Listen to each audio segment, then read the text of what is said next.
بسم الله الرحمن الرحيم শুরু করছি মহান আল্লাহর নামে, যিনি পরম করুণাময় অতি দয়ালু।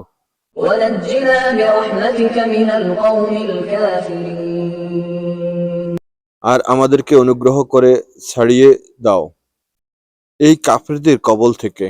وأوحينا إلى موسى وأخيه أن تبوأ لقومكما بمصر بيوتا واجعلوا بيوتكم قبلة وأقيموا الصلاة وبشر المؤمنين আর আমি নির্দেশ পাঠাইলাম মুসা এবং তার ভাইয়ের প্রতি যে, তোমরা তোমাদের জাতির জন্য মিশরের মাটিতে বাসস্থান নির্মাণ করো, আর তোমাদের ঘরগুলো বানাবে কেবলামুখী, এবং নামাজ কায়েম করো, আর যারা ঈমানদার তাদেরকে সুসংবাদ দান করো। সূরা ইউনূস আয়াত ৮৬-৮৭।